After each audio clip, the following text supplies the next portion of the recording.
কিন্তু সাংবাদিকদের উপরে হামলার ঘটনার সংখ্যা বেড়েছে। মব লিঞ্চিং এর সংখ্যা কিন্তু অনেক অনেক হারে বেড়েছে। 5ই আগস্টের পরে আমরা যে মিডিয়া ল্যান্ডস্কেপ দেখি, সেই ল্যান্ডস্কেপেও কিন্তু দুইভাবেই আমরা সংবাদ মাধ্যমে এবং সাংবাদিকদের রোল আমরা বিশ্লেষণ করতে পারি।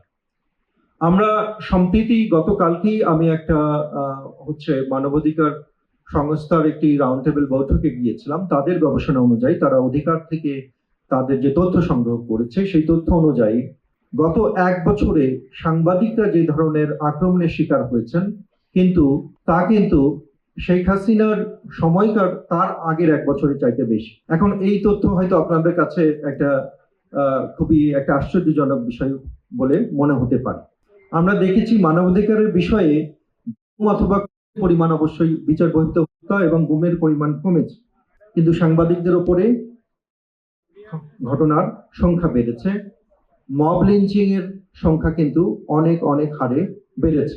এখন এটাকে আপনারা কিভাবে ব্যাখ্যা করবেন এবং এটাকে আমরা অন্তর্বর্তী সরকারের ব্যর্থতা হিসেবে দেখব কিনা, এটাকে আমরা শুধুমাত্র একটি আইন শৃঙ্খলা পরিস্থিতির অবনতি হিসেবে দেখব কিনা, সেটা হচ্ছে অন্য সময় অন্য আলোচনার বিষয় বলে আমি মনে করি।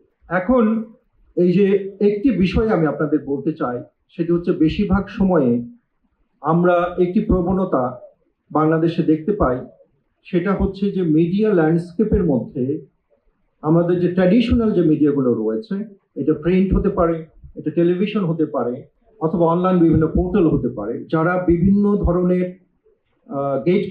গেট কিপিং এর মাধ্যমে শেষ পর্যন্ত সংবাদটি প্রকাশ করে। কিন্তু আমরা আরেকটি গবেষণায় দেখছি যে বাংলাদেশের বেশিরভাগ মানুষ তথ্য সংগ্রহ করে, সংবাদ সংগ্রহ করে এই টিভি চ্যানেল থেকে নয়, এই সংবাদপত্র থেকে নয়, বরং সামাজিক যোগাযোগ মাধ্যম থেকে। এখন সামাজিক যোগাযোগ মাধ্যম থেকে বা ফেসবুক থেকে আপনি যখন তথ্য সংগ্রহ করবেন এবং সেই তথ্যের উপর নির্ভর করে আপনি যখন আপনার ওপিনিয়নটা তৈরি করবেন, আপনার মতামতটা তৈরি করবেন, সেই মতামতটা কতটুকু গ্রহণযোগ্য সেটা কিন্তু একটু প্রশ্ন থেকে যায়।